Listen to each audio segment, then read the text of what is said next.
그 청군 측 신문 중에 먼저 마치 비상계엄 선포 전에 있었던 국무회의가 국무회의도 아니었던 것처럼 폄하를 하는 취지로 얘기를 하시는데, 이게 국무회의가 아니었다가 누군가 총리를 통해서 대통령한테 건의를 해서 비로소 국무회의가 열린 게 아니라 실제로는 증인 포함해서 국무총리, 국방장관, 법무장관, 외교장관, 통일장관 이분들을 먼저 집무실로 불렀던 거고, 나머지 분들은 보안 때문에 조금 늦게 순차적으로 불렀던 것으로 알고 있는데 맞습니까? 그런 얘기 들어보셨습니까? 그런 것은 잘 몰랐고요.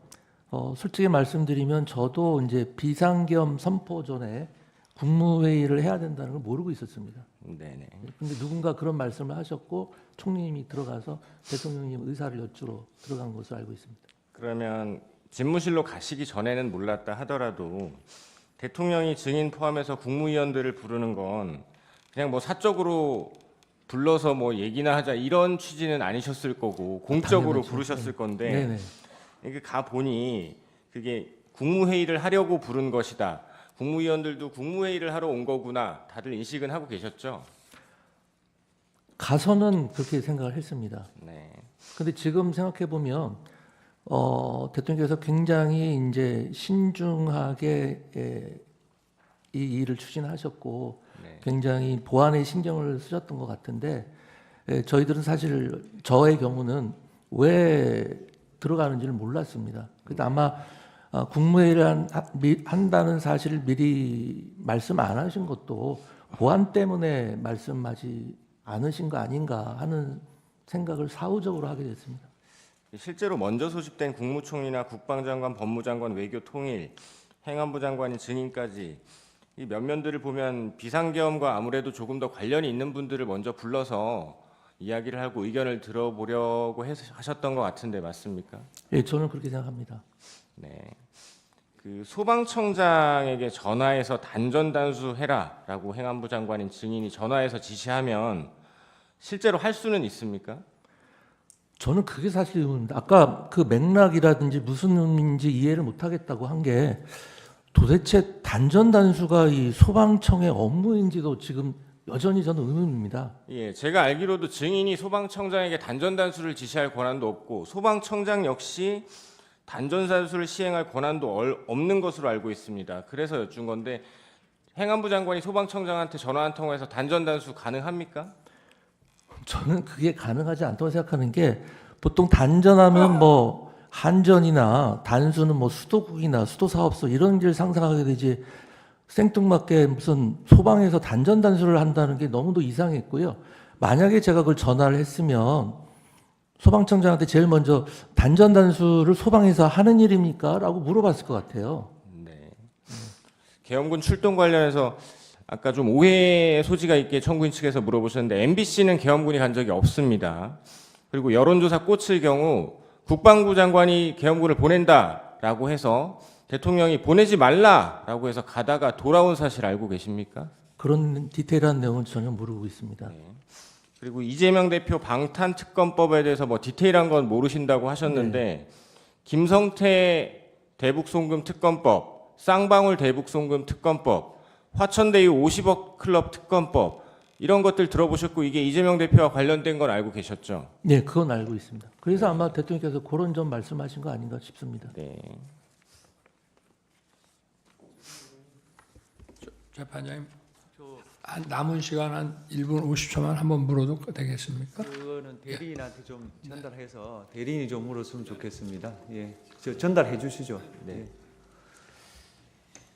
부서의 개념이 무엇인지 다시 여쭤봐도 되겠습니다. 네네. 부서. 네. 부서라는 것의 개념이 뭡니까?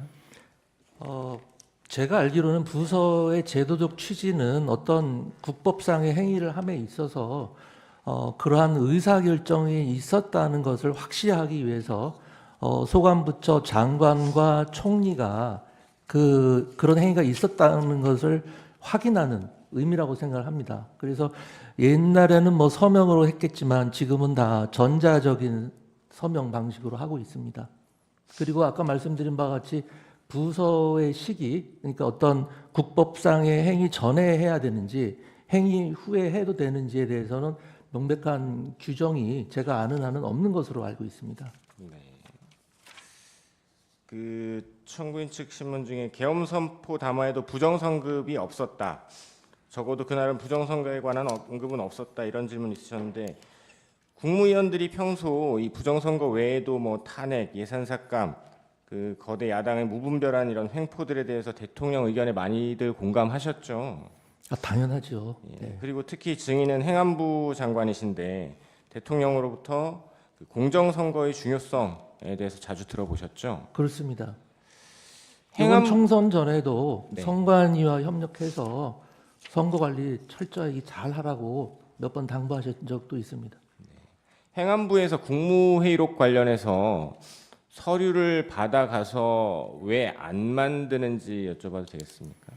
아까 말씀드린 대로 이 계엄 선포 해제 이후에 뭐 내란이니 어쩌니 하면서 계속 이른바 내란몰이를 했습니다. 그 과정에서 제가 수사받을 때도 수사관이 그런 걸 물었습니다.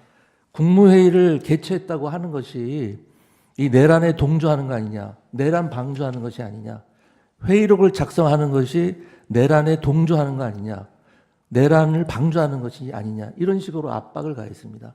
그런 상황에서 행안부 의전관이 아마 회의록을 제대로 작성한다는 것은 제가 생각하기에는 기대 가능성이 없다고 생각합니다. 네, 이상입니다. 자, 그러면 지금부터 잠시만 주목해 주시기 바랍니다. 제가 구독자분들을 위해서 선물 하나를 준비했는데요. 제가 항상 여러분들께 드리는 말씀이 있습니다. 뉴스만 평소에 잘 챙겨보셔도 돈이 되고 돈을 벌 수 있다라고 말씀을 드렸는데요.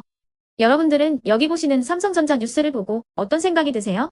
아니면 정치인들의 뉴스, 날씨 뉴스를 보고는 어떤 생각이 드시나요?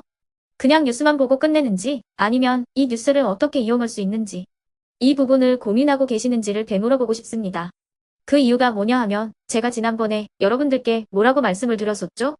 지금은 반도체 섹터를 눈여겨보셔야 한다고 말씀드렸습니다. 그리고 나서 이런 썸네일들 뉴스를 통해서 많이 보셨을 겁니다. 반도체 내용이 이슈가 됐을 때 부자들은 어떻게 생각한다? 반도체 관련주들은 뭐가 있는지, 어떤 종목이 가장 좋은지, 어디에 투자해야 돈이 몰리는지 자연스럽게 생각한다고 제가 말씀을 드렸죠.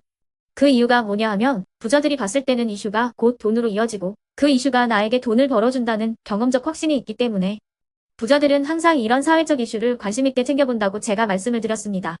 이번에도 마찬가지인데요. 제가 지난번에 시청자분들과 함께하는 주식으로 수익 내기 이벤트를 진행했었죠. 당연히 100% 무료로 진행을 했었고요. 여기 보시면 아시겠지만 제가 지난번에도 구독이라고 보내주신 모든 시청자분들께 반도체 관련주 중에 가장 크게 급등할 딱 한 종목, 많은 종목도 아니라 한미반도체 한 종목을 여러분들께 추천드렸어요. 그러면서 여기 나와 있는 대로 정확히 얼마에 매수해야 하는지, 그리고 수익률이 어느 정도 나왔을 때 팔아야 하는지를 이런 부분들까지 여러분들에게 정확히 알려드렸었는데 지금 실제로 어떻게 되었다? 오른쪽을 보시면 아시겠지만 제가 지난번 문자 발송으로 이 한미반도체를 소개해드리고 나서 실제로 이렇게 5배 이상 어마무시한 상승이 나왔습니다. 100만 원만 투자를 했어도 무려 500만 원이 넘는 수익금이 생긴 거죠. 그래서 당시에도 굉장히 많은 분들이 제가 드린 이 한미반도체로 수익을 내실 수가 있으셨을 텐데요. 다시 한번 축하드린다고 말씀을 드리겠고 이번에도 마찬가지입니다. 앞으로도 2024년, 2025년 계속해서 기대해볼 섹터는 AI입니다.